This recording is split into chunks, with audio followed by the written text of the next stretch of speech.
nadväznosti na stretnutie, ktoré prebehlo 16.6. a týkalo sa databázy evidencie manažmentových opatrení a ďalších aktivít pre biotopy a druhy európskeho významu za účelom plnenia PAFu, sme sa rozhodli pre vás natočiť dodatočné video návody, respektíve inštruktáže, kde si bližšie ukážeme, akými spôsobmi nám môžete odosielať dáta s vykonanými opatreniami, keďže už na samotnom stretnutí vzýšla taká prosba, požiadavka, aby sme prípravu dát a odoslanie lepšie, respektíve podrobnejšie vysvetlili.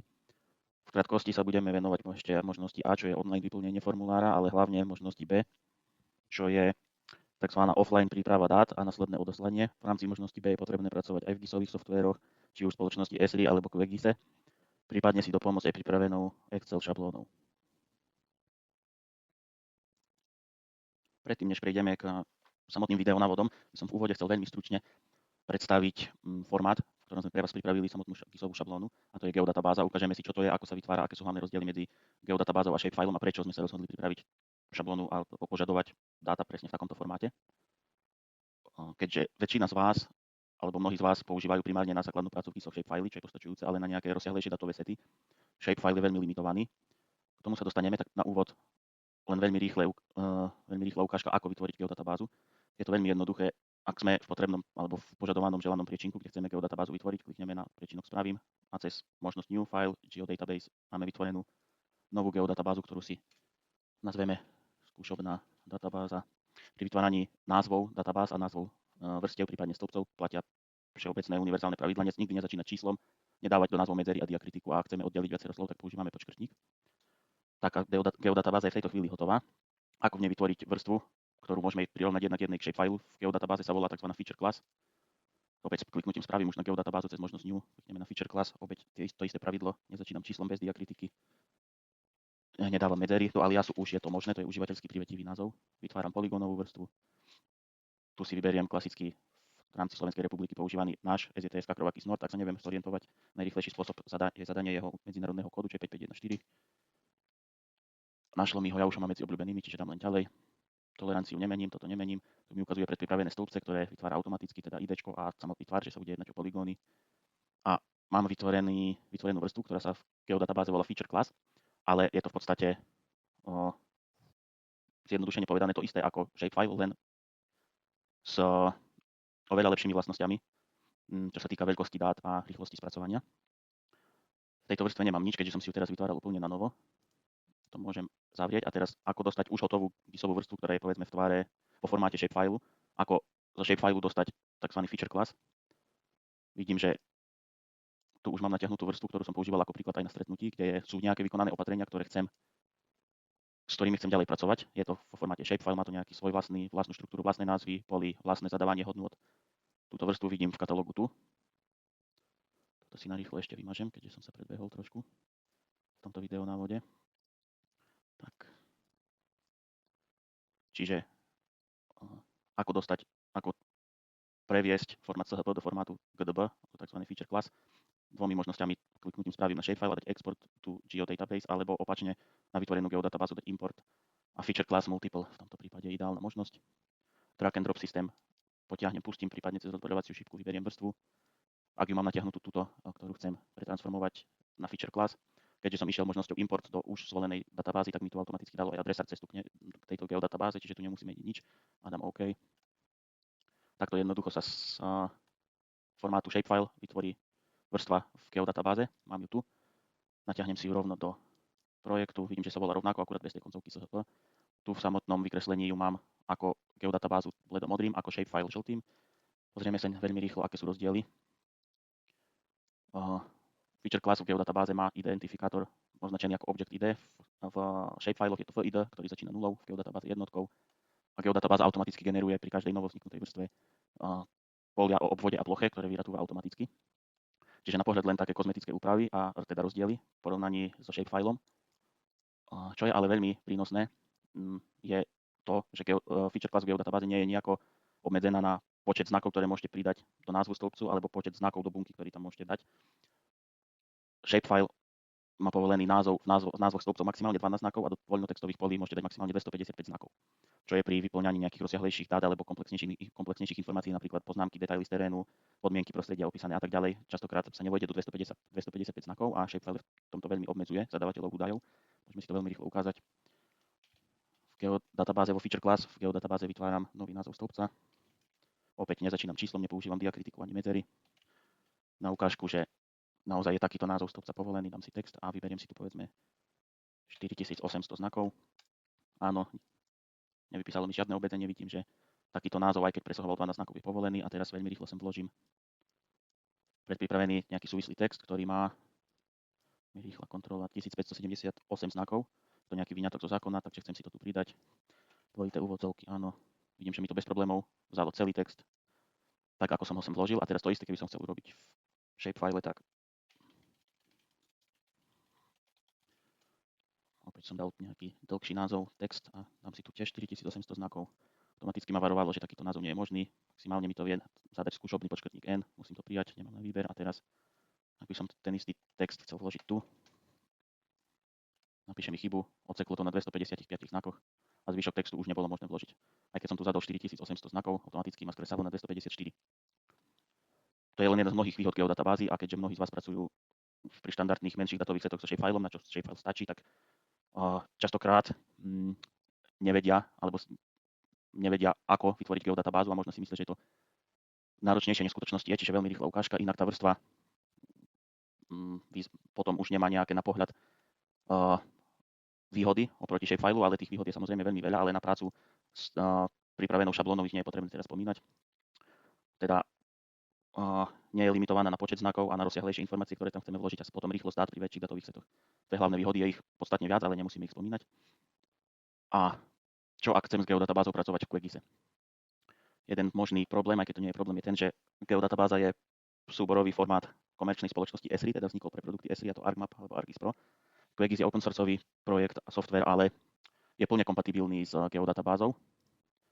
Má problém, keby sme chceli úplne od nuly vytvoriť geodatabázu, je tam menší problém, dá sa to, ale mnohí GISoví používateľia vytvárajú tzv. GeoPackage, čo je QGISová obdoba databázy, avšak už vytvorenú geodatabázu dokáže bez problémov načítať, otvoriť a dá sa s ňou bez problémov pracovať. Ukážeme si ako.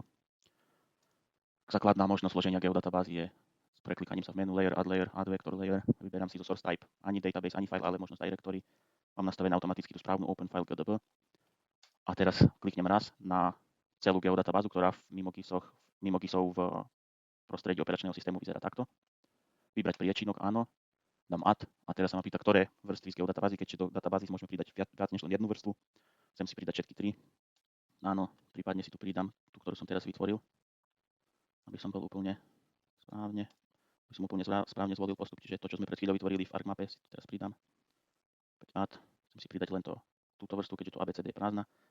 Add, close a mám tu obidve databázy, túto si môžem dať preč. Opäť vidím, že atribútová tabulka je plne funkčná. Je tu aj zachovaný ten dlhší názov stĺpca, aj celý textový reťazec, ktorý som tu vložil. Dá sa plne editovať a ďalej s ňou pracovať ako v ArcMapoch, prípadne ArcGIS Pro. Ešte jednoduchšia možnosť na načítanie je jednoduchý drag and drop z adresára, ktorý tam, kde máte databázu uloženú, prišiel som do potrebného adresára, rozbalil som si databázu, potiahnem, pustím a je tu. Prípadne celú databázu potiahnem, pustím, vyberiem vrstvy a je tu. Čiže toľko k základnej práci s geodatabázou. Chcel by som sa teraz vrátiť ešte raz vysvetliť, čo to znamená jedno vyplnenie formulára a čo znamená jedna lokalita pri jednom vyplnení formulára, teda aké sú jeho limity z hľadiska veľkosti dát, ktoré na jedno vyplnenie je možné odoslať. Vrátim sa ešte tu. Povedzme, že ako vstupná vrstva, s ktorou chcem ďalej pracovať, je táto mnou vytvorená vrstva vykonaných opatrení v rámci nejakého projektu XY, kde mám dáta v určitej vlastnej štruktúre. Každý si tie názvy stĺpcov vytvára viac menej podobne, ale s vlastným názvom. Tu mám nejaké manažmenty cez čiarku v jednej bunke, určený biotop a lokalitu a výmeru. Mám to vo formáte SHP, ako sme si pred chvíľou ukázali. A pri tejto možnosti A je jedno, či je to formát SHP, geodatabáza alebo to GeoPackage. Priateľné sú všetky možnosti, keďže v tejto prílohe, ktorú sem nahráte, kde bude GISová vrstva zazipovaná, z nej si do výslednej databázy berieme len samotné hranice poligónov. Takisto nie je dôležité, či v nej máte ďalšie ešte vlastné vytvorené stĺpce. Ide len o to, aby bola zachovaná presnosť údajov, jedno vyplnenie polí a k ním prislúchajúce poligóny, pre ktoré tie vyplnené polia platia. Ak by som chcel vyplniť na jedno vyplnenie formulára, ak by som chcel odoslať všetky tieto vykonané opatrenia, povedzme za celý projekt, samozrejme formulár to umožní, ale presnosť informácií bude klesať výrazne nadol, keďže atribúty sa vyplňajú tu, v týchto pripravených poliach vo formulári a do prílohy sa vkladá už len geometria. Môže sa vložiť takáto vrstva jedno v takej štruktúre, ale podstatná je len geometria, to znamená tvary poligónov, ktoré sa priradia k tu vyplneným poliam. Čiže na jedno uloženie do databázy by bolo v databáze záznam, kde pre každý z týchto poligónov by bol určený aj biotop 7230, aj 7120, aj 7140 a pre každý z týchto poligónov by bol uložený záznam, že sa tam robilo aj kosenie krovinorezom, aj pilenie drevín, aj odnos biomasy. Už by nebolo bližšie špecifikované, že iba v tomto poligóne je biotop 7140 a iba v týchto je biotop 7230. Tá informácia, tá presnosť, ktorá tu je, by sa vo vyplnenom zázname vo formulári stratila. Čiže ako by som mohol postupovať? Tieto dva poligóny sa javia ako ideálny príklad na to, čo to znamená jedna lokalita a jedno vyplnenie formulára. Môžeme sa na nich zazoomovať. Sú relatívne blízko pri sebe, vidím, že lokalita je napísaná vychylovka s malým rozdielom. Majú ten istý biotop a v oboch týchto poligónoch boli vykonané rovnaké opatrenia, to znamená kosenie krovinorezom, pilenie drevín a odnos biomasy. Čiže formulár by som si vyplnil veľmi rýchlo. Tu všade budem dávať len skúšku. Ide o nelesné ekosystémy a druhy. Kosenie, štandardné kosenie, krovinorez a odnos biomasy. Mám správne vytvorenú špecifikáciu v leveli 3. Prichádzam na druhú špecifikáciu opatrenia. Teraz odstraňovanie drevín, odstraňovanie náletov, úplný výrub a biomasa, odstranenie, odvoz. Čiže opatrenia mám správne zadefinované. Tu ich mám v voľnotextovom poli cez čiarku, čo pri práci v databázach nie je šťastné riešenie, keďže jeden ucelený úsek informácie, ktorý už musím deliť čiarkou od ostatných, by mal byť v samostatnej bunke, čo sme správne zadefinovali tu. Cieľ, zlepšenie stavu. Voľný názov nechcem definovať, pretože mi pomohol číselník, nemusím to dávať žiadne ďalšie informácie. A tu vyberiem správny biotop, som v Mokraďach 7230. Rastliny, živočichy nemám zadefinované, ešte termíny. Tu len skúška, to sú nepovinné polia. Lokalita, napíšem tu iba vychylovka. Vykonané a teraz sa dostávam k dvom možnostiam, ktoré ponúka formulár. Úplne najviac obmedzujúca je možnosť A, kde môžem síce pohodlne priamo do tohto okna zakresliť poligón, kliknutím na túto ikonu. To okno sa mi oramuje na zeleno a cez šípky plus minus alebo kontrol na klávesnici a koliesko na myši týmito kombináciou týchto tlačítok sa presúvam. Približujem, povedzme, že tu som vykonal opatrenie a začínam klikať, vytváram lomové body. Približne na takomto poligóne posledný lomový bod je dvojklik. Takto modrosfarbený poligón je pripravený, zhotovený tak, ako mal byť. Vyrátalo mi plochu obvod. Ako chcem editovať, kliknem na túto ikonku. Tu môžem vytvárať ďalšie lomové body, meniť tvar, prípadne celý poligón presúvať. Som spokojný s editáciou, kliknem na dokončiť. A opäť mi prežatalo obvod aj plochu.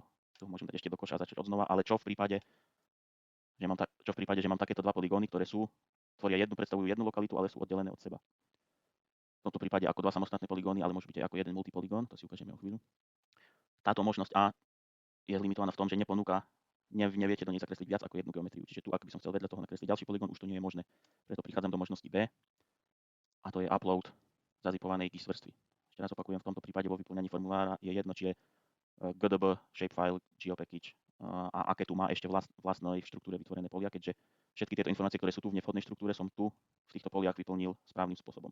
Tu v priložení zazipovanej vrstvy ide len o to, aby tam dostali poligóny geometrie, to je toto a tu je druhý.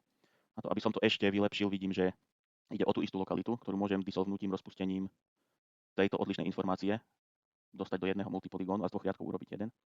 Čiže môžem to samozrejme odoslať aj v týchto dvoch poligónoch, dal by som len na vybraté dva poligóny označené, dal by som len spravím data, export data, uložil do samostatnej vrstvy, ktorú by som potom zazipoval a nahral. Čiže ak by som to chcel tú prílohu ešte vyšperkovať a uložiť ju ako multipoligón a priložiť do vyplneného záznamu tu ako multipoligón, tak môžem urobiť dissolve a z dvoch riadkov v atribútovej tabulke bude jeden. Do dissolve dávam túto vrstvu, kde máme evidované všetky vykonané aktivity v mojom projekte. Lokalitu nezaškrtám, keďže túto informáciu, ktorá je tu odlišná, tejto informácie sa chcem zbaviť. Stačí mi, že lokalita sa volá vychylovka, kliknem biotopy, manažmenty. Ani to by som v skutočnosti zaškrtať nemuseli tam byť v tej prílohe žiadne stĺpce, keďže všetky informácie a atribúty sú tu. Môžem ich tam nechať, ale nemusím. Nechám tu biotop a manažmenty, alebo to odškrtnem celé. A v názve novovzniknutej vrstve budem vedieť, že je to pripravené na zazipovanie a nahranie ako prílohu. Vidím, že tu ich mám ešte v 2 riadkoch. Tu mi stále ukazuje 2 poligóny, ale už vidím, že vznikol multipolygón, kde je v atribútovej tabulke 1 riadok. Nemám tu nič iné, všetkých informácií som sa zbavil, keďže už to opakujem asi 4-krát. Atribúty som vyplňal tu a tu nahrávam fakt len tu v priloženej zazipovanej vrstve je potrebná fakt len geometria, to sú hranice poligónov. Čiže posledný krok v priečinku, kde som si tú vrstvu exportoval, ju potrebujem zazipovať. Nazval som si ju takto. Tým, že som ju aktívne využíval v otvorenom projekte, mi tu svieti aj tento log. Tento zipu dávať nebudem. A môžem dať ako formát 7z alebo zip. A nazvem si to tak.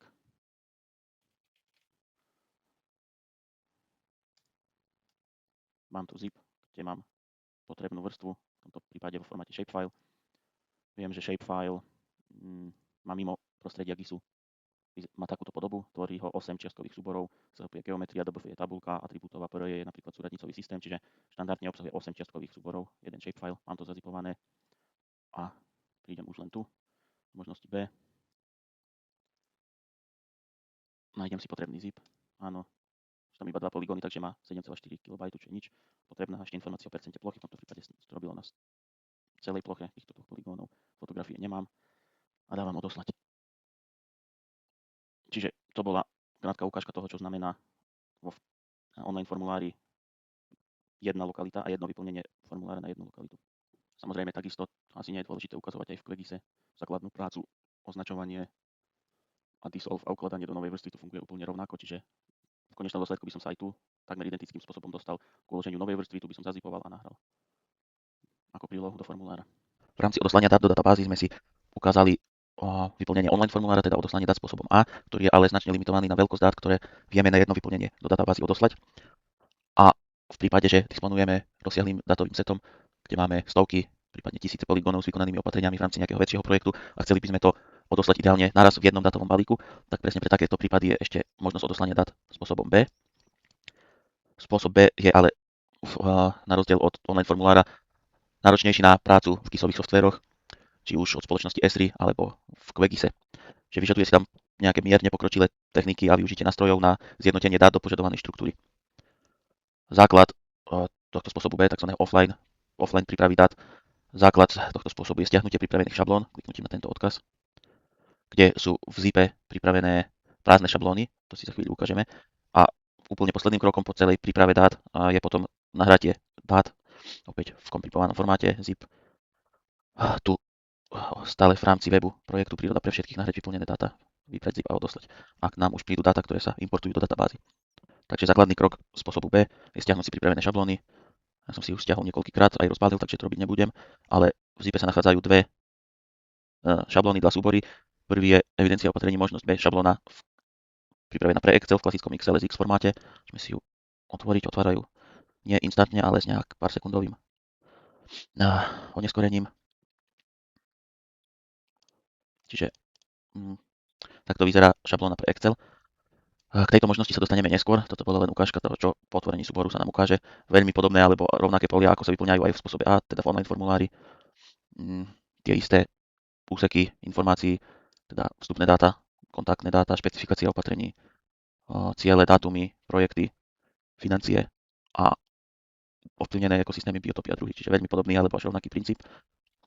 To je šablóna pre Excel, ale okrem nej je tu aj prázdna geodatabáza s rovnakým názvom evidencia opatrení možnosť bšablona.gdb a túto možnosť si ukážeme ako prvú. Čiže ďalším krokom je načítať si do GISového softvéru túto geodatabázu. Najskôr si to ukážeme v ArcMape a potom aj v QGISe.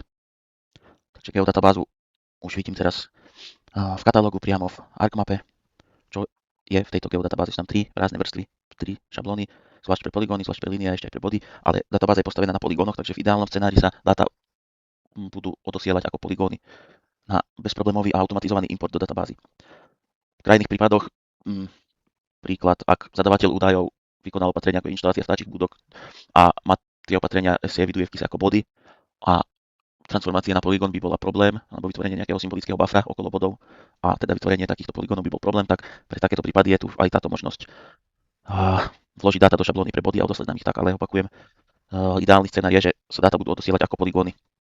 Takže vkladám si do GISu prázdnu šablónu, možno bez šablóna poligóny a rýchlym otvorením atribútovej tabulky vidím, že ju mám prázdnu, čiže nenachádza sa v nej žiaden záznam a žiaden poligón. Teraz si v krátkosti predstavíme vlastnosti, funkcionalitu tejto šablóny a nastavené pravidla zadávania údajov, aby sme mali lepšiu predstavu potom už pri vkladaní týchto našich dát vo vlastnej štruktúre. Čiže najskôr predstavenie šablóny. Prvé čo, rýchle odkliknutie v možnostiach atribútovej tabulke. Keď odškrtneme možnosť show field aliases, uvidíme práve názvy stĺpcov, čo bude veľmi dôležité v ďalších minútach. Teda práve názvy stĺpcov, ktoré sa tu nachádzajú a ktoré je potom potrebné vyplňať. Druhá možnosť, ako si ich pozrieť, je v katalógu kliknutím pravým na properties, na túto našu vrstvu. A tu je to ešte prehľadnejšie, čiže vidíme v záložke fields, vidíme celý obsah vlastne celú štruktúru našej šablóny, aj s datovými typmi a pravými názvami, aliasmi, povolenými rozsahmi, počet znakov a tak ďalej a tak ďalej.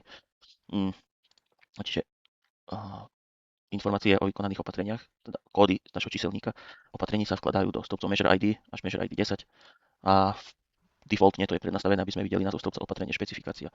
Takisto measure name je iné opatrenie, vlastný názov, measure desk sú poznámky a detailné informácie a tak ďalej, actual status, súčasný stav vykonávania, informácie o projektoch, financovaní, potom hlavný ekosystém, na ktorý má opatrenie primárny vplyv, k tomu biotopy, tak ako v online formulári. Sú tu drobné zmeny alebo odlišnosti, k tomu všetkému sa dostaneme.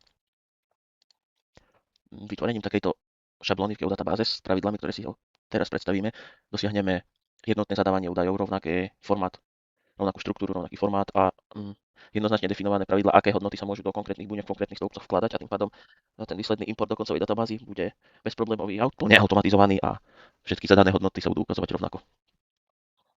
Na to, aby sme si demonstrovali to, aké vlastnosti má táto šablóna, si potrebujem narýchlo vytvoriť teraz len modelový poligón. Predtým, než tam začneme do tejto šablóny vkladať reálne dáta s opatreniami, čiže teraz je už úplne jedno, aký bude mať tvar, kde sa bude nachádzať. Tak, mám ho vytvorený, ukončím editovací režim. Čiže nemusíme si teraz zamýšľať nad tým, že prečo stáva, som ho, aký má tvar tento poligón. Je len to, aby sme tu mali nejaký záznam. A môžeme si prejsť jednotlivé polia. Aj keď som to vlastne vysvetlil už v kapitole pre formulár, čo bola asi iný spôsob odozdania dát, takže tu si môžeme prejsť znova vyplnenie celej šablóny a postupne si v každom tom stĺpci povieme, ako sú nastavené pravidlá zadávania hodnot a vysvetlíme si, čo sú to domény, povolené rozsahy hodnot, rozbaľovacie zoznamy, ktoré si tu môžeme otvoriť a tak ďalej a tak ďalej. Takže môžeme si ísť vyplniť zatiaľ len na modelovom jednom poligóne tieto polia, aby sme videli, čo nás v tejto databáze čaká, aké sú jej špecifika. Že automaticky mi po vytvorení poligónu vytvorilo ID, že sa nemusíme zamýšľať nad tým, prečo práve 155. Tieto dva sú povinné polia, ktoré sa vytvárajú automaticky. A tu začína štruktúra vytvorených stĺpcov, čiže input data object ID, alebo vstupné dáta ID objektu a vstupné dáta názov vrstvy. To v online formulári nebolo. A táto možnosť, kde dáta editujeme výhradne v GISe a nepomáhame si excelovskou šablónou, je v podstate, nechcem povedať, že nepodstatná, bezpredmetná, ale je vytvorená primárne na tú možnosť, keď si budeme pomáhať aj excelovskou šablónou.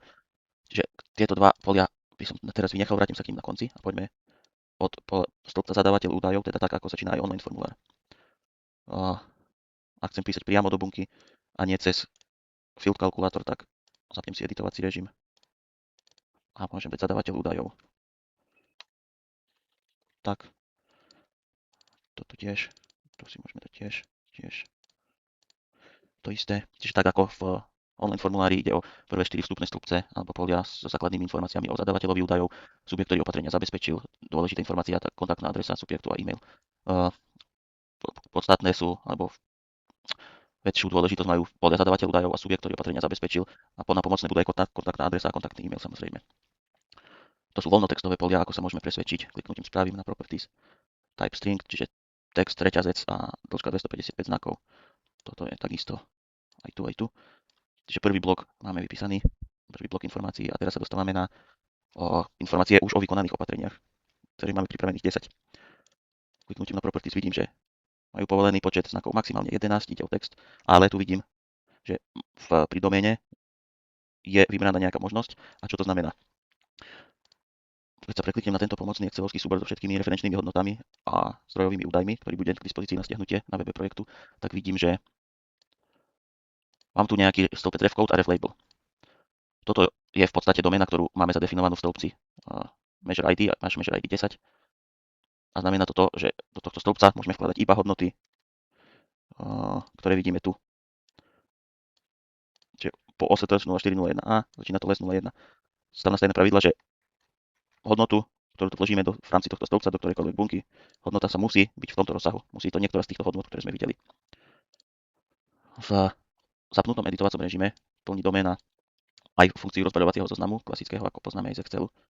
Čiže kliknutím na rozbaľovaciu šípku teraz vidím všetky tieto možnosti, ktoré boli aj tu. Ukazuje mi tento stĺpec RefLabel. Vyberiem si, zadefinujem si opatrenie, štruktúru číselníka a to, že je viacstupňový a ako bol vytvorený, som predstavil v predchádzajúcej kapitole, takže povedzme, že si vyberiem túto možnosť. Tu ešte by som si vybral, ak si rozťahnem tento stĺpec, tak tu bude čitateľnejšie, takže ešte aj nejakú ochranu. Tak v pestovných činnostiach som si vybral tieto dve špecifikácie a vidím, že v bunke mi svieti tento text, ktorý má určite 30 a viac znakov, ale v skutočnosti sa do bunky uloží ten kód iba les.02.02.a.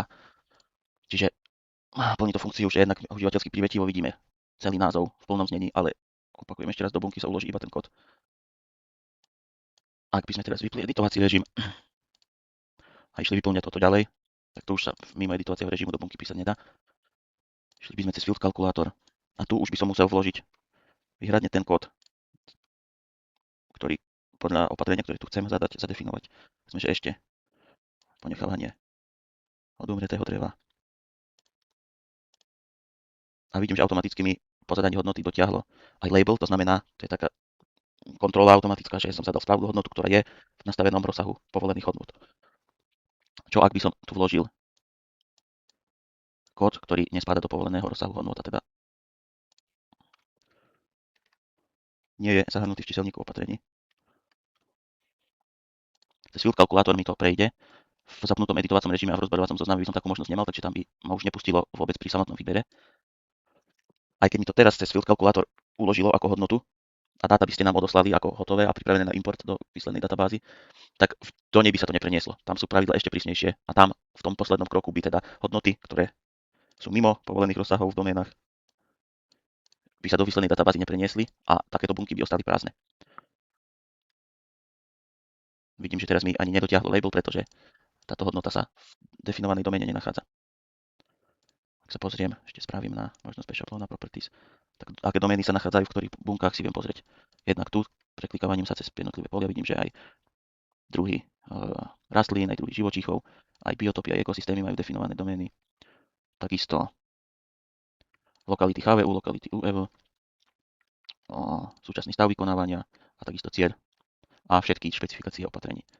Čiže tam sú definované pravidlá o tom, aké sú povolené hodnoty v vytvorených rozsahoch hodnot, ktoré si môžem priamo vo vrste pozrieť v záložke subtypy. Tu sú domény a v novom okne vidím ekosystémy.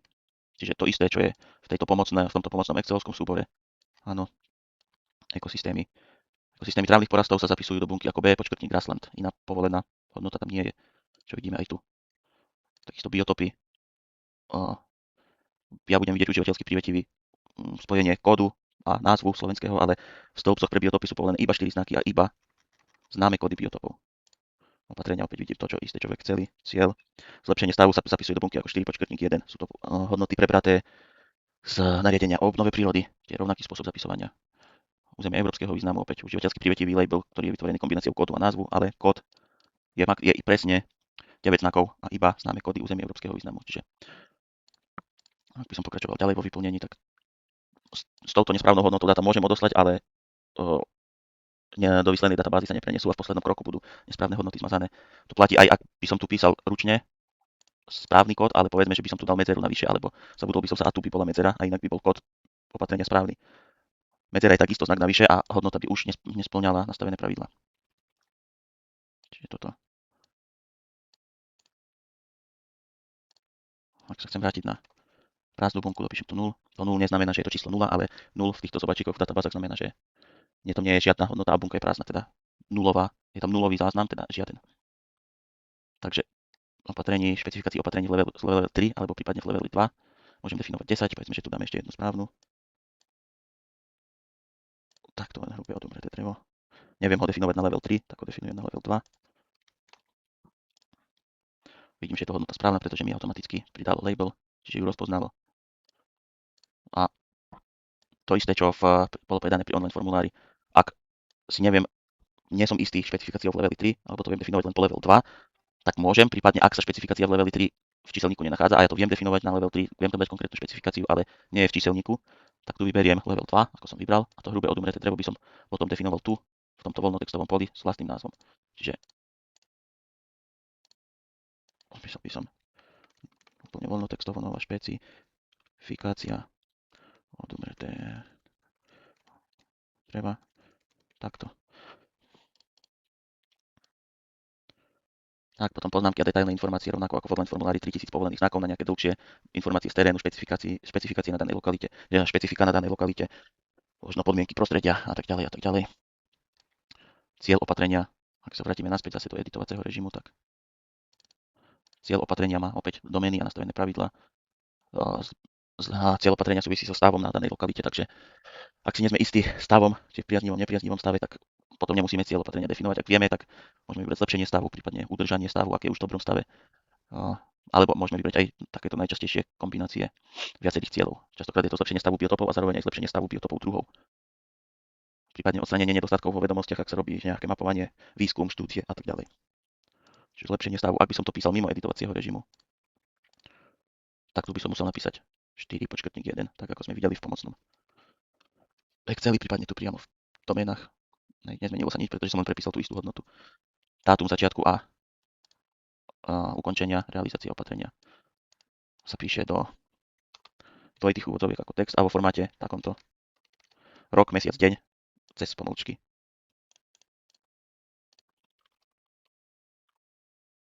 Tak, súčasný stav vykonávania je opäť cez doménu s nastavenými hodnotami.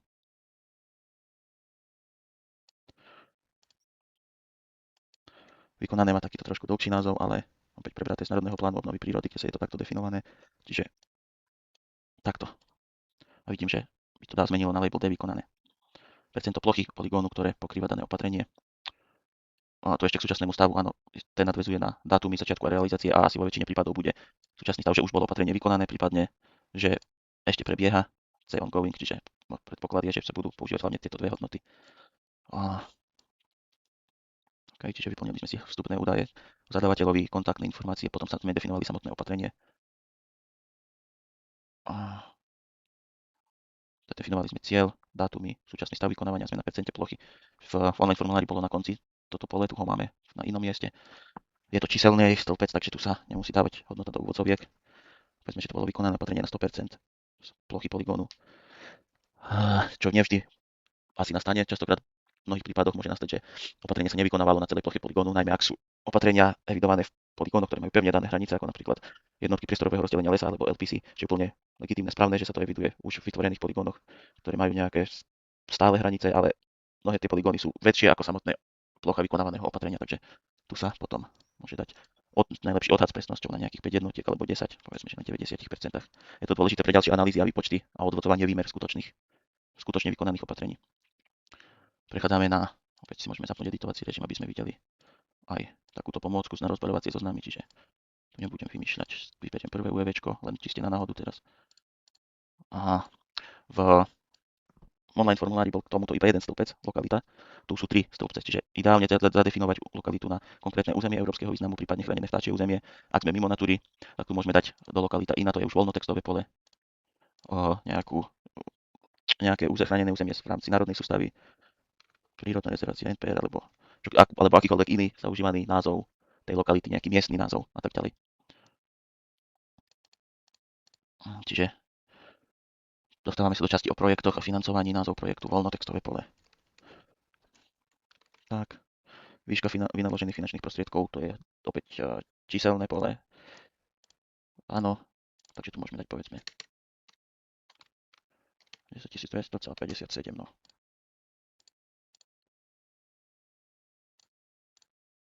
Tak, to mi to automaticky zmenilo v GISe čiarku desatinu na bodku.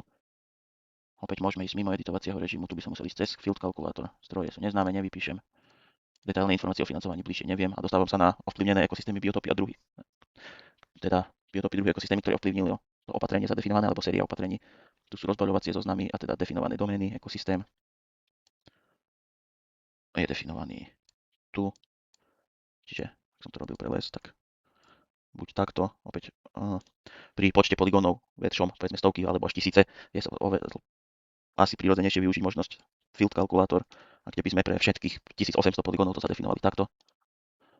Ak je nejaký menší počet poligónov, 7, 10, 12, tak by nám mohol veľmi pomôcť prípadne aj rozbarovací zoznam v editovacom režime, kde sa to ale musí vyberať bunka po bunke. No. Teraz v rámci tohto ekosystému by som definoval ešte biotopy. Povedzme, že teraz viem, že to bol biotop kvetnatej bučiny. Tak, iný sa tam nenachádza. Na ďalší ekosystém to nemalo vplyv, sekundárny, takže ani na ďalšie biotopy sa dostávam k rastlinám. Aj tu ešte si môžeme ukázať pri tých biotopoch, že ak by som tu išiel napísať 9130 a povedzme zabudol tú medzeru, aj tu, tak jednak mi píše chybu, lebo sú tu iba 4 znaky, ja som to prekročil a už sa tá hodnota pokazila. A opäť, aj keby som tu napísal biotop, ktorý neexistuje, kód biotopu 9999, tu mi to na teraz uloží do vašej súborovej geodatabázy, ale pri importe do výslednej databázy sa tá hodnota nepreniesie. Čiže aj akákoľvek na oko malá chyba, ktorú zadavateľ údajov nepostrehol, ktorá zmení hodnotu z povolenej na nejakú inú chybnú, tak to bude znamenať, že do databázy sa nepreniesie. Tak. Druhý rastlín opäť si pozriem. Druhý rastlín majú všetky kód číselný zo 4 číslic pozostávajúci tak, ako sa vedie v celej európskej databáze, čiže lyžičník tatranský je 4090. Ak by som to chcel dať z nejakého dôvodu, tak bez úvodzoviek, pretože je to nie textový, ale číselný stĺpec. A mám to tu. Pri živočíchoch je už nie číselný, ale textový, pretože živočíchy a hlavne vtáky teda majú niektoré pridané k číslam prvým štyrom aj pomlčku a písmeno, takže preto je to textový a povolený rozsah 6. Povedzme, že bombína 1188. Už do úvodzoviek teraz.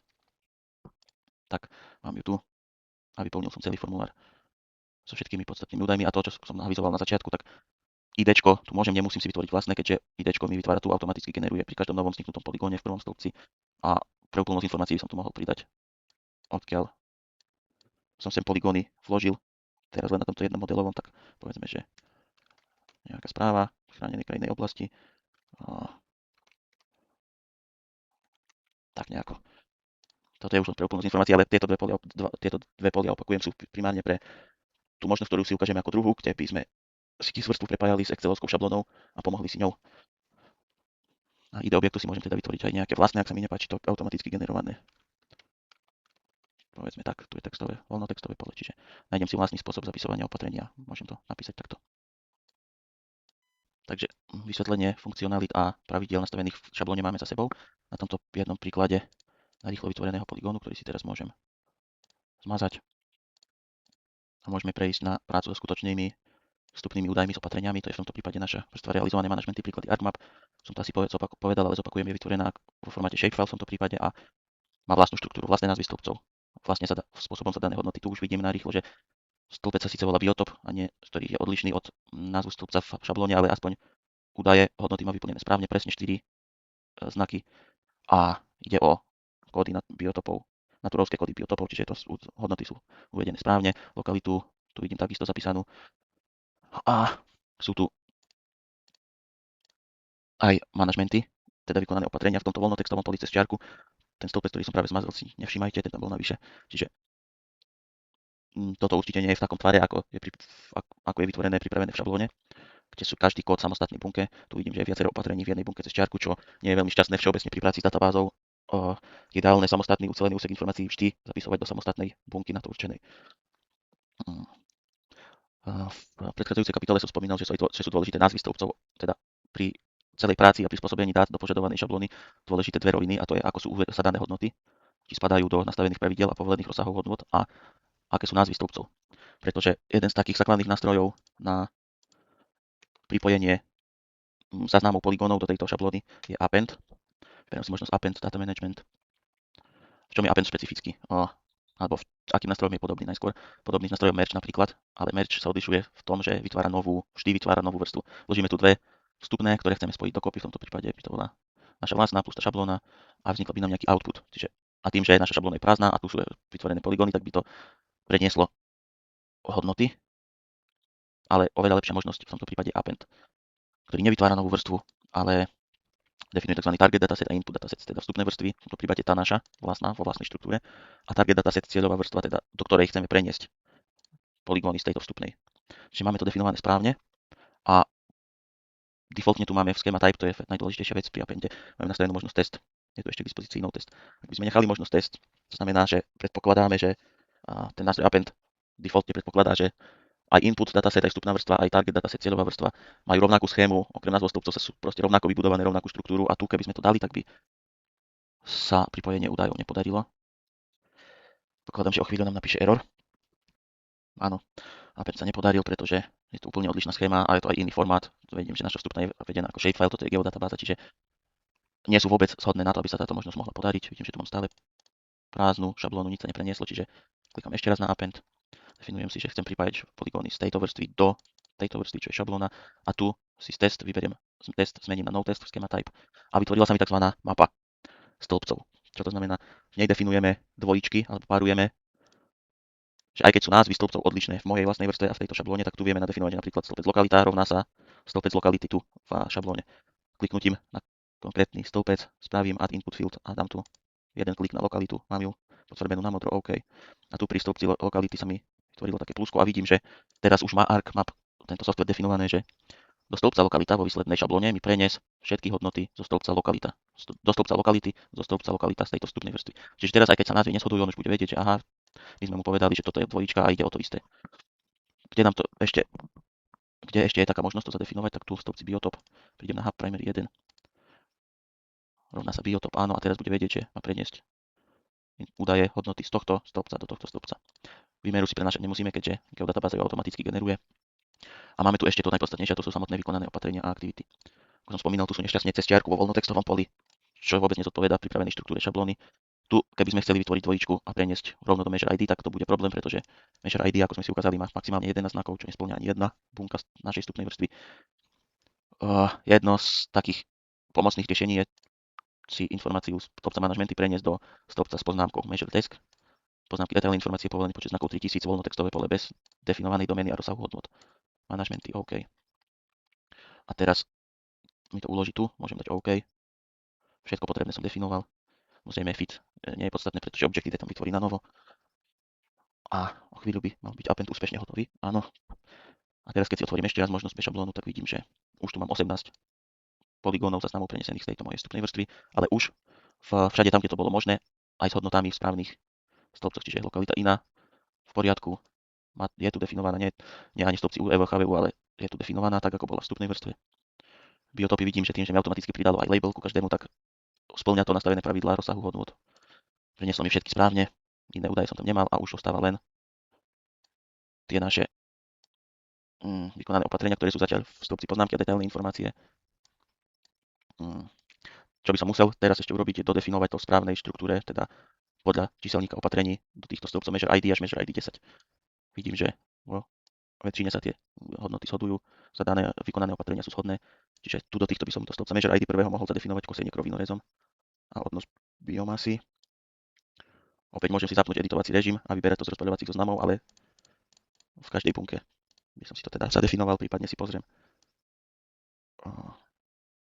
kód kosenia krovinorezom, čiže prechádzam do levelu 2, čo predstavuje typ opatrenia, level 1 je kategória všeobecnejšia opatrenia, čiže má level 1 nelesné ekosystémy a druhy, teda level 0 nelesné ekosystémy a druhy, to je to základné rozdelenie, level 1 všeobecná kategória je kosenie, v rámci nej je typ opatrenia štandardné kosenie a v rámci štandardného kosenia si vyberiem typ mechanizmu kosa krovinorez, to je tento kód, Ctrl+C, dvojité úvodzovky, Ctrl+V, mám to tu, mám tu všade aj odnos biomasy, takže si tu dám ešte aj odnos biomasy.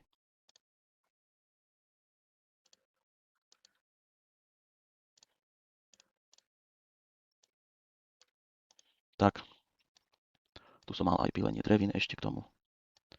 Takže do tretieho stĺpca pílenie drevín. Tu som opäť časti nelesné. Úplný výrub drevín, krov a vymlátkov. Správny kód. Tak, tu opäť prichádzam na biomasu. Tak som dal Ctrl+C na tú konkrétnu bunku a teraz dám Ctrl+V, tak mi to zobralo aj s labelom, čiže zvyšok vymažem. Tak. A tu bolo pílenie drevín ešte na samom začiatku. Takže tu.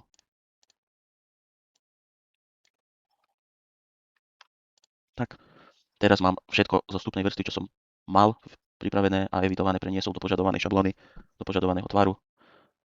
A môžem ešte prípadne zadefinovať aj ďalšie stĺpce, áno, niektoré sú tu potrebné vypísať, išiel by som na zadávateľ údajov. A tak, pokračoval by som ďalej, tak ako sme si ukázali v predchádzajúcej kapitole.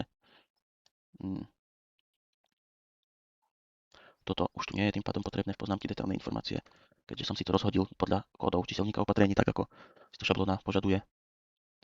Cieľ, viem, že všade som zlepšoval stav, takže sme tak, ak neviem, nechom prázdne a datumy to je ešte kľúčová vec.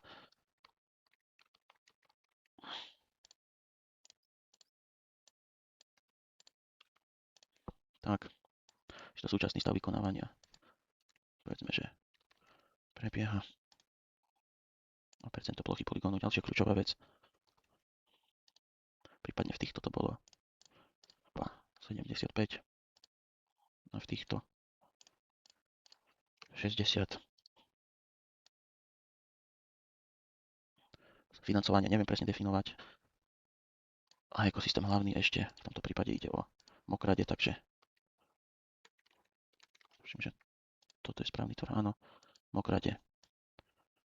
Ak by som tu chcel dať druhý živočíchov, prípadne rastlín, tak ako bolo ukázané opäť s kódmi pre ten ktorý druh. Length arrayu mi vyrátalo samo.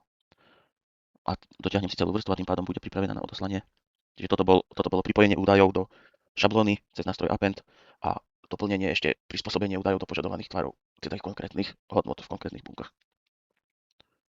Zvaní prác v GISoch, v tomto prípade FarmMape, a teda fakt sa nachádzam v bode, že mám dáta pripravené v požadovanom tvare v šablóne, tak posledným krokom je už len zazipovanie tejto geodatabázy šablóny a prípadné pribalenie ešte 3 fotografií súvisiacich s opatrením do zipu a následné nahratie, odovzdanie dát, výsledných dát na webe projektu.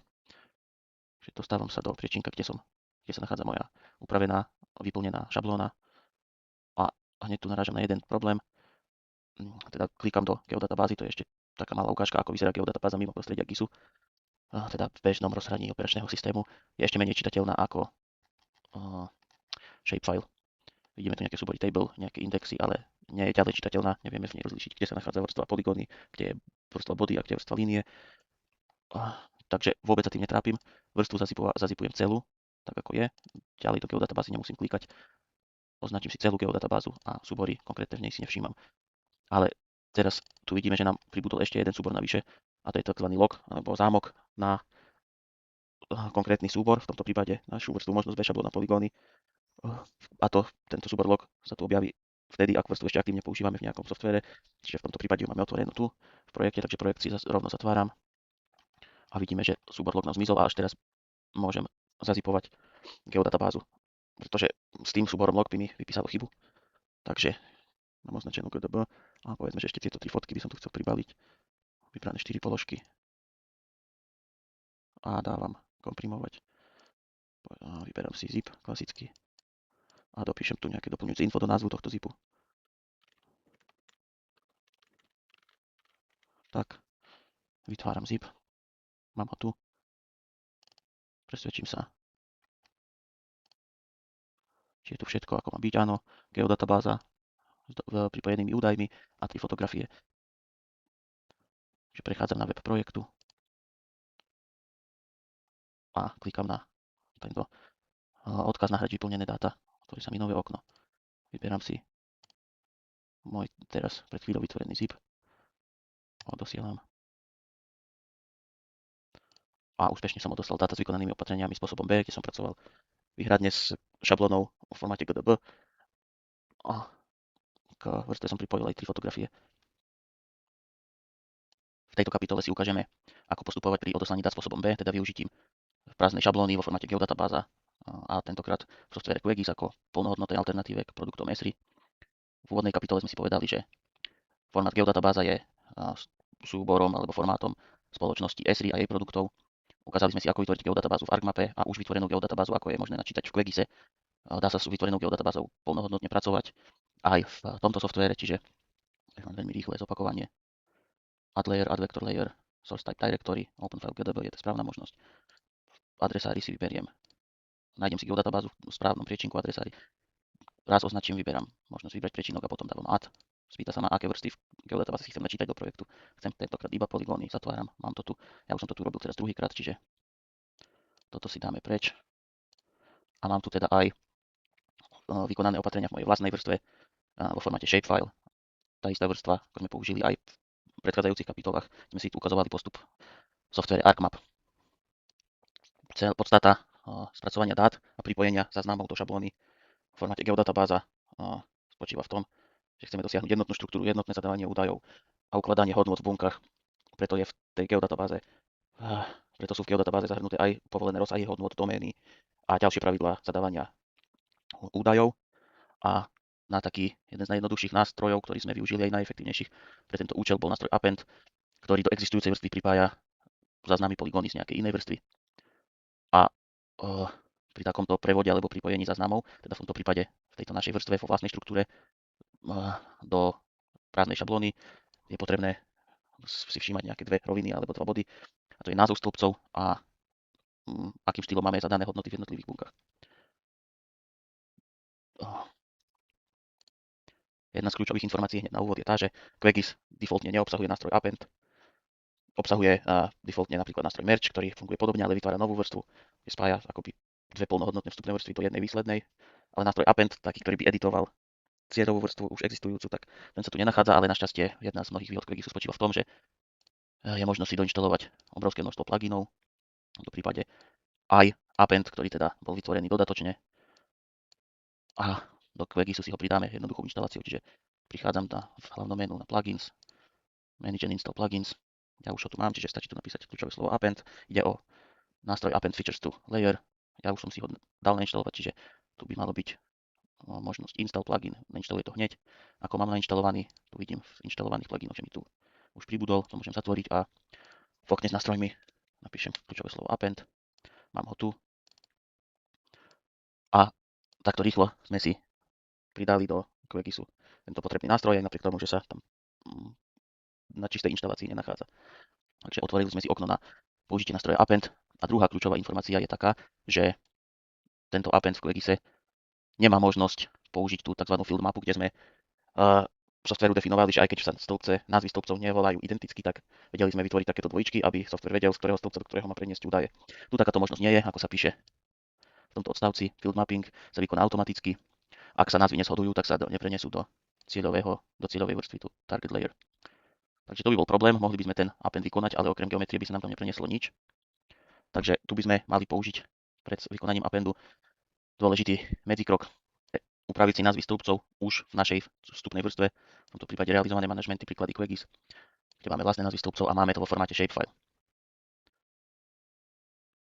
A ako vieme, shapefile má značné limity v tom, že napríklad názov stĺpca nesmie presahovať počet znakov. Nesmie mať viac ako 10 znakov v názve stĺpca, takže tu by sme opäť zlyhali v tom, že aj hub primary 1 s podškrtníkmi má viac ako 10 znakov, aj measure ID 2 a 3 by presahovali povolený počet znakov v názve stĺpca, takže ešte ďalší medzikrok je zbaviť sa formátu shapefile a previesť si túto našu vstupnú vrstvu na akýkoľvek v podstate iný schopnejší formát, ako je shapefile. Môžeme použiť GeoPackage, čo je QGISovská, povedzme to, obdoba geodatabázy. Čiže file name sa bude volať rovnako. Áno, uložím to tu. Ostatok nemusí meniť teraz. Encoding UTF-8, aby správne prečítalo diakritiku slovenského jazyka. SITSK 5514, áno. Čiže zbavil som sa shapefileu a moju vrstvu mám takú istú vlastne, ale už vo formáte GeoPackage. Teraz si vlastne môžem editovať názvy stĺpcov. V predchádzajúcich kapitolách som už ukazoval, ako sa názvy stĺpcov volajú. Tu si to viem pozrieť v šablóne. Práve názvy stĺpcov. Kliknutím na Properties prejdem na záložku Fields a tu vidím, že napríklad lokalita sa tu volá, názov stĺpca je lokality. Hub primer 1 je biotop hlavný. Hub primer 1 až 5 a opatrenia v stĺpcoch measure ID až measure ID 10. Takisto aj dátové typy, povolená dĺžka alebo rozsah a tak ďalej a tak ďalej. Takže pre nás budú kľúčové, že tam máme stĺpce biotop, lokalita a managementy si vytvoriť alebo prepísať ich názvy na lokalita na lokality, biotop na hub primary 1 a manažmenty si prepíšeme na measure desk, keďže sa nachádzajú v jednom voľnotextovom stĺpci, sú tam ako voľný text cez čiarku, takže nemohli by sme ich prepísať v tomto kroku na measure ID, kde je povolený iba 11 znakov a je tam doména, teda pravidlá a povolené rozsahy hodnot zadefinované podľa číselníka. Čiže takýto voľnotextový stĺpec manažmenty si premenujeme na measure desk, kde je tiež voľnotextový stĺpec alebo pole s rozsahom 3000 znakov. Čiže zatiaľ si to budeme pri appende evidovať a po použití appendu si to budeme evidovať ako poznámky a detailné informácie. Takže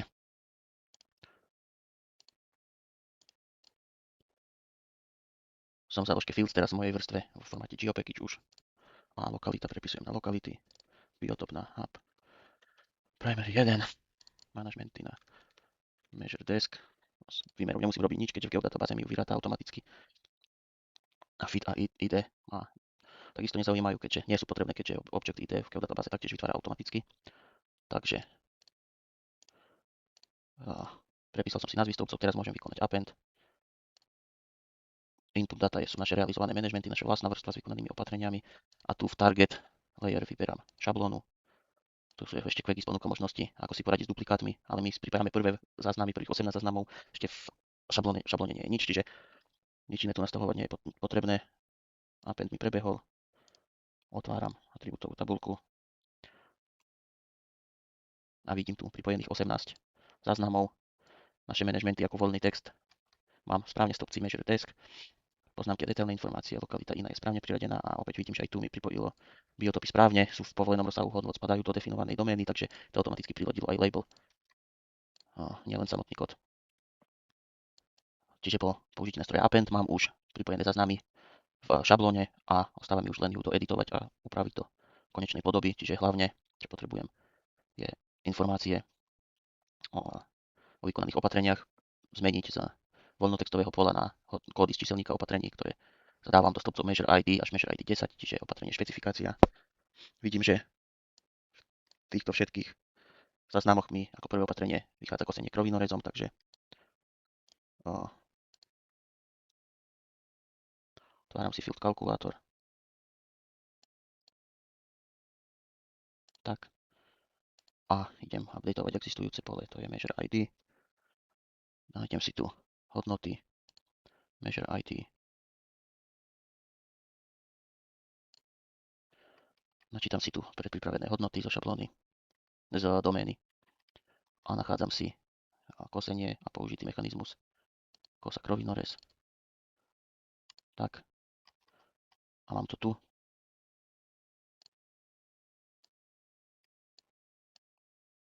Teraz tu mám všade odnos biomasy a v týchto troch ešte aj pílenie drevín. Čiže opäť field kalkulátor, existujúce pole measure ID 2 a všetky informácie, ktoré obsahovala moja vstupná vrstva, kde som si vlastným spôsobom evidoval opatrenia, sú už prenesené v správnom tvare, správnym spôsobom v šablóne a ďalej si môžem ešte vyplniť ostávajúce polia. Takže môžeme si ešte prejsť vyplnenie ďalších polí, ak by som vedel nejaké vyplniť a disponoval takýmito informáciami.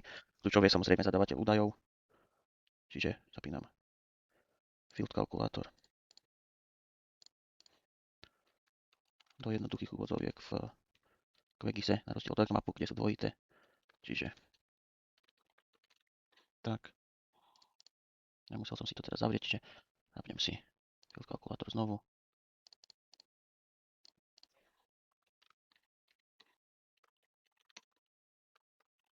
Tak.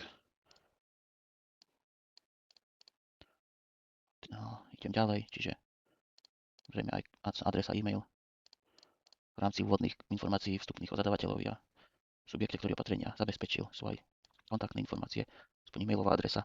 Opatrenia máme špecifikované. Poznámky a detailné informácie by som mohol už odstrániť, ako som spomínal, čiže measure desk, tu dopíšeme 0. Tak. Je to preč, prechádzam na measure goal. Ak ho viem definovať, opäť je to pole, kde sú domena a pravidla s povolenými rozsahmi hodnot, čiže v tomto prípade, ak som chcel zlepšenie stavu biotopu, píšem 4.1, to nie dvojitých, ale jednoduchých úvodzoviek. Tak.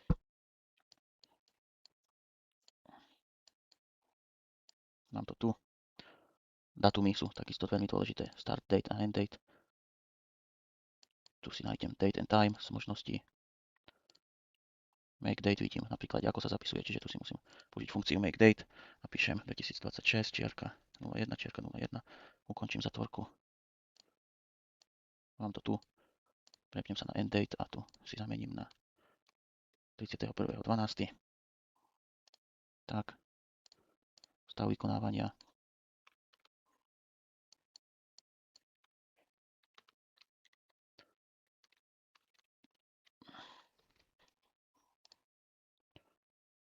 A pokračujem ďalej.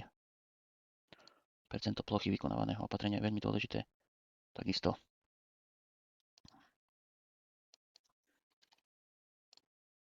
Tak. Vidíme, že všade bolo vykonané opatrenie na 100% plochy. Lokality UVV a HVU. Prípadne idú lokalitu, čo máme v tomto prípade splnené, že je tam lokalita ako voľnotextové pole. A ešte hlavný ekosystému, na ktoré mali opatrenia primárny vplyv. Viem, že v tomto prípade išlo o rašeliniska, slatiny, takže mu píšem ekosystém okrade. Pozriem sa, mám to tu správne. Biotopy mám prenesené už appendom a druhy živočichy v tomto príklade neviem zadefinovať, takže takto si vrstvu spracujem do konečnej podoby a po vzore z predchádzajúcich kapitol túto upravenú šablónu vo formáte geodatabáza zazipujem. Môžem tam pridať do zipu aj 3 fotografie z vykonaného opatrenia a takýto zip posielam na webe projektu cez nahrať vyplnené dáta, vyberiem si v správnom adresári vytvorený zip, odošlem a dáta sú úspešne odoslané a pripravené na import do databázy. V budúcej kapitole si ukážeme možnosť odoslania dát spôsobom B, ale tentokrát použitím excelovskej šablóny. V predchádzajúcej kapitole sme si ukázali GISovo trošku náročnejšie odoslanie dát a to vyplnením šablóny v geodatabázi, čiže pracovali sme výhradne v GISoch. Teraz pre zadavateľov údajov, ktorí ideálne chcú atribúty vyplniť v Exceli a nepriamo v GISe, a teda by Excel šablónu využili ako atribútovú tabuľku, tak práve táto možnosť je ideálna. Však aj v tejto možnosti odoslania dát platí, že je potrebné si minimálne načítať GISovú vrstvu v niektorom z GISových softverov a otvoriť atribútovú tabuľku tejto vrstvy. Ja som to už urobil, opäť používame tú istú vrstvu ako v všetkých kapitolách týchto videonávodov, teda realizované manažmenty v vlastnej štruktúre. Potrebné je otvoriť si túto vrstvu a načítať a otvoriť atribútovú tabuľku preto, že atribúty samotné budeme vyplniť v Exceli. To bude slúžiť ako atribútová tabuľka, ale tu v tejto vrstve sa nachádzajú ID poligónov. V prípade fit, keďže mám vrstvu uvedenú vo formáte shapefile. A toto potrebujeme preniesť do excelovskej šablóny na prepojenie vrstvy a atribútov vyplnených tam, keďže pripravené dáta sa budú zazipovávať štýlom GISová vrstva plus excelovská šablóna plus prípadné fotografie vykonaných opatrení. V tejto možnosti je v podstate jedno, či nám prídu dáta vo formáte shapefile, geodatabázy, geopackage alebo iných formátov, keďže podstatné atribúty budú vyplnené v Exceli a tu bude dôležitá vo vrstve iba, alebo dôležité tam sú geometrie, teda samotné poligóny a ich hranice. Takisto je nepodstatné, či v tejto vrstve máte nejaké stĺpce vytvorené alebo nie. Kľudne tu môže byť len stĺpec fit a shape, pretože všetko ostatné sa vyplní tam. Ak tieto stĺpce sa nachádzajú a sú akoby navyše, nie je potrebné ich mazať, môžu ostať tak, ako sú. A do požadovanej štruktúry sa potom dajú v excelovskej šablóne, takže toľko úvodné info. A teraz keď viem, z akej vrstvy chcem atribúty ďalej vyplniť v Exceli, tak si môžem otvoriť stiahnutú šablónu. Opäť rovnaký názov evidencia opatrení, možnosť bez šablóna s koncovkou XLSX, teda klasický excelovský hárok. Klikám, otvára to trochu dlhšie, ale keďže sú už tam vytvorené rôzne vzorce na pozadí a ďalšie doplnkové parametre. Čiže excelovskú šablónu mi už otvorilo a opäť vidíme po rýchlom slednutí, že má rovnakú štruktúru ako samotná geodatabáza, šablónna geodatabáza. Od stĺpca C, vlastne aj od stĺpca A je v tomto prípade identická. Od stĺpca C sa veľmi podobá, alebo až úplne shoduje s online formulárom, teda zo spôsobu odoslania dát A. A tu sú kľúčové stĺpce A a B na to prepojenie údajov, ktoré som spomínal. Takže ako by mohol vyzerať prvý krok, vrátim sa do GISového softvéru, označím si všetkých 18 záznamov, môžem kliknúť tu na ten prvý štvorček, je jedno na ktorý riadok, copy selected. A dáta si môžem do pomocného hárku prekopírovať. Tak. Takže teraz prenášam IDčko. Samozrejme mohol som si vytvoriť aj vlastné, ak mi toto nevyhovuje, čiže povedzme, že tak. Ja použijem toto. Mám toto nakopírované, prvé dva stĺpce sú voľnotextové. A názov vrstvy pre úplnosť a by to bolo čo najviac rozumiteľné. Som chcel kliknúť len raz, tak, Ctrl+C. Kopírujem. Tak, či prvé dva kľúčové stĺpce mám tým pádom spracované a pokračoval by som ďalej. A opäť jednotlivé informácie, údaje sú nejako logicky zoskupené, tak ako na seba nadväzujú aj v formulári. Tu sú oddelené potvarbením stĺpcov a takouto oddelené ešte s výraznením oramovaním, čiže tu je nejaký prvý blok informácií, ktorý k sebe patrí, a to sú vstupné dáta, zadávateľ údajov, subjekt, ktorý opatrenia zabezpečil, kontakt, a potom pokračujeme špecifikáciou opatrení tak ako v prázdnej geodatabáze 10 stĺpcov, kde sa vpisujú kódy z číselníka, tu sú vytvorené rozbarovacie zoznamy, opäť vidím užívateľský prívetivý label a dostávam sa potom k termínom, cieli, súčasnému stavu a tak ďalej. Modrým je blok informácií o projektoch, financovaní a potom zeleným ekosystémy, biotopy, hlavné, sekundárne, teda hlavné vedľajšie, primárny vplyv, sekundárny vplyv a takisto rastliny aj živočíchy. Predtým, než začneme vyplňať ďalšie polia, ešte pár slov k tomu, ako je pripravený po technickej stránke tento hárok, teda excelovská šablóna. V geodatabáze sa dali vytvoriť priamo domény, teda keď sme videli užívateľský privetivý label, tak sa v skutočnosti do bunky vkladal len ten kód, v tomto prípade to bolo len les.01. Tu je to trochu inak, z užívateľského pohľadu, z pohľadu zadávateľa údajov, opäť vyberáme to isté na pohľad vizuálne, ale tu sa do bunky ukladá aj to, čo vidíme. Samotný kód, tak ako má ísť do databázy, sa ukladá v ďalšom stĺpci, teda medzi G a I, ešte jeden, ktorý tu nevidíme, a v ňom cez vzorec automaticky odstráni od dvojbodky smerom napravo zvyšok reťazca a uloží iba les.01. Čiže tu, ak by sme začali písať aj nejaké kľúčové slova, tak nám to automaticky bude filtrovať. Napríklad by som chcel hrubé odumreté drevo a nachádza mi všetky položky z číselníka, kde je takýto výraz zahrnutý, prípadne trstina, eliminácia trstiny. Samozrejme v tých rozprávacích zoznamoch sa viem takto pohybovať, vidím tu všetky kódy z číselníka. A jednoduché vymazanie, kopírovanie tu takisto funguje veľmi dobre. Tak, áno, čiže vyplňa sa to celkom príjemne. Nie je tu povolené vytvárať nové stĺpce, pridávať nové stĺpce, mazať súčasné. Je tu povolené vyplniť polia, tie, ktoré sú k dispozícii, keďže je tu mnoho slitých stĺpcov, tak aby sme mali pripravené dáta presne v požadovanom tvare na import do databázy. A všetky referenčné hodnoty teda opäť vidím tu, tak ako aj pri šablóne v geodatabáze. Číselník opatrení v ľahšie čitateľnej horizontálnej forme, potom už samotný referenčné hodnoty na tento rozbarovací zoznam, ktorý sme tu videli. Áno, toto vychádza z tohto. A tak ďalej pre všetky ostatné ciele opatrenia, typy biotopov, typy ekosystémov, fauna, flóra, URL, HVU, súčasný stav a ostatné referenčné údaje sú tu aj navyše. Čiže toto je ten drobný rozdiel. Opäť do bunky sa tu v porovnaní s geodatabázou neukladá hodnota, ukladá sa toto celé, čo vidíme, ale samotný kód sa potom ukladá v skrytom stĺpci, ktorý je hneď vedľa stĺpca G. Takže z hľadiska vyplnenia dát zadávateľom údajov je to rovnako pohodlná možnosť, akurát trošku iný spôsob ukladania do jednotlivých buniek.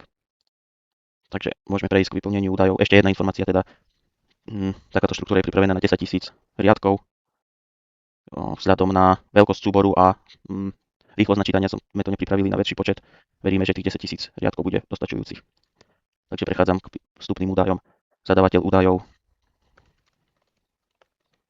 Tak. Tieto riadky, že sú červenou farbou, si nemusíme všímať. Formátovanie nie je podstatné v tomto prípade. Subjekt. Tak. Opäť. Subjekt, ktorý opatrenia zabezpečil. Častokrát správa chráneného územia, prípadne iný subjekt, združenia, SROčky a tak ďalej a tak ďalej. Adresa, e-mail. No a pokračujem ďalej po vyplňaní tejto šablóny, prechádzam na kľúčové informácie o špecifikácii opatrení. Je na to vytvorených 10 stĺpcov, kde sa vkladajú kódy podľa číselníka, tak ako už bolo spomenuté v iných kapitolách, pri iných spôsoboch. Tu ešte trošku v úvode pozabudol na to, že všade, kde to bolo potrebné alebo vhodné, sme vytvorili aj poznámky. Tuto v pravom hornom rohu v každej bunke, ak vám svieti takýto červený trojuholník, tak on načíta poznámku s vysvetlením, teda vysvetlivku o tom, aké dáta, aké hodnoty v akom tvare majú ísť do toho ktorého stĺpca. Čiže tu vidíme ID konkrétneho objektu, zaslané kyselstvé opatrení. Áno, na prepojenie to sme si vysvetlili. Buď identifikátor, ktorý generuje automatické vrstve, alebo vlastný, tu sme dali vlastné IDčka. Zároveň platí známa vec, že ak sa všetky poligóny v GIS vrstve týkajú tých istých opatrení a platia rovnako hodnoty pre každý riadok, pre každý poligón, tak nie je potrebné tu dávať potom IDčko, ale stačí uviesť názov vrstvy. To je napísané aj tu, áno, tu v tomto A potom ide špecifikácia opatrení, vraciame sa k nej naspäť, áno. Krátke vysvetlenie číselníka, aké sú tam úrovne, ako je spracovaný, to sme si už povedali. Čiže ak by ste si neboli istí, aké informácie tu zadať, tak napríklad dátum začiatku konca je potrebné písať v tváre rok, mesiac, deň, tak ako je znázornené tu. Ak nie je známy presný dátum, tak je potrebné ideálne aspoň na mesiac, alebo prípadne aj roky začiatku a ukončenia. Alebo ak nie sú známe mesiace a dní, tak potom rozpätie celého roka od 1.1. do 31.12., prípadne nejako podľa sezón, letná, jeseň, jar, leto a tak ďalej. No, čiže môžeme sa vrátiť k vyplneniu samotných typov opatrení, ideme ich špecifikovať. Tu už sa môžeme pozrieť, že nejaké informácie tu mám v nevhodnom tvare v jednej bunke cez čiarku, viacero samostatných informácií, to si môžeme dočasne ako pomôcku nakopírovať tu. A teraz to potrebujeme preniesť, rozdeliť na samostatné kódy a určiť podľa číselníka. Čiže vyzeralo by to nejako tak. Nakopírované. Ešte raz upozorňujem na tú zmenu, že tu, ak by som kopíroval iba kódy,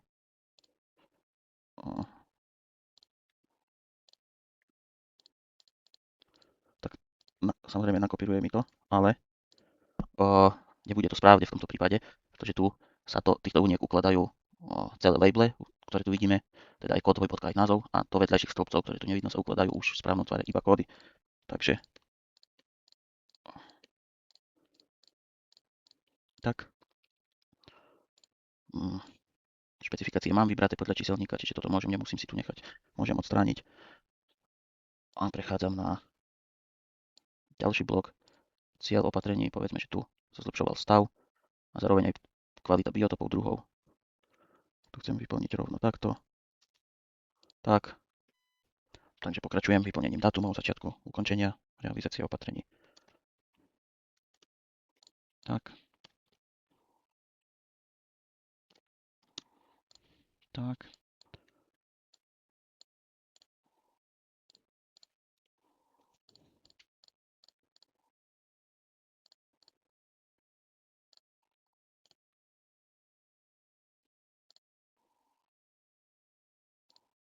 Tak, táto možnosť je správna, tam som dal nesprávnu na prvý pokus. Časný stav. Vykonané opäť. Alebo vykonávanie prebieha, keď som už dal takýto dátum. Tak, percento plochy. Tu bolo povedzme 100, teda percento plochy, ktoré pokrýva dané opatrenie, ako som spomínal v predchádzajúcich kapitolách. Nemusí to byť 100% vzhľadom na to, aké hranice, akú geometriu používame, či pevne dané, alebo vlastné vyklikania. Čiže tu bolo povedzme 100 a tu 80. Prichádzam k lokalitám, kde sa opatrenie vykonalo. Ideálne, ak zadávateľ vie, tak si vyberie UEVčko alebo HVUčko, to územie európskeho významu alebo chránené vtáčie územie, opäť rozparovací zoznam kopírujeme celé. Tak, aj kód, aj názov, teda tento label.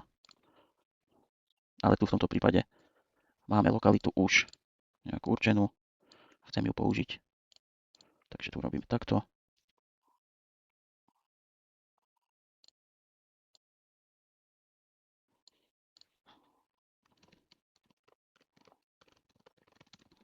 Tak.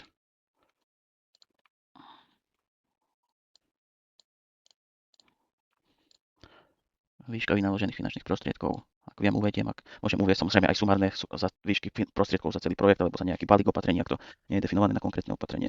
Zdroje financovania napríklad, alebo akékoľvek iné.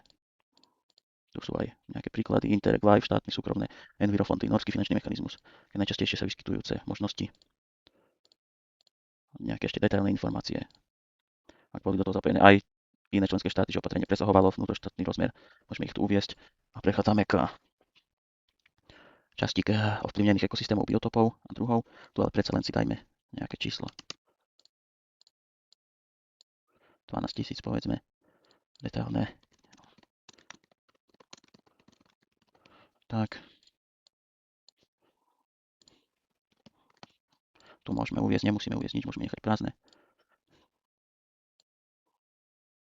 A teraz už idem do tejto časti, kde je dosť veľa stĺpcov, keďže je tu hlavný ekosystém a k nemu 5 biotopov, hlavných, na ktoré má opatrenia vykonané, alebo jedno, alebo viacero, primárny vplyv, potom rovnakým spôsobom ekosystém ďalší, sekundárny vplyv, a k tomu 5 biotopov a opäť druhý rastlín, hlavné, sekundárne 5 a 5 a druhý živočíchov, hlavné, sekundárne po 10.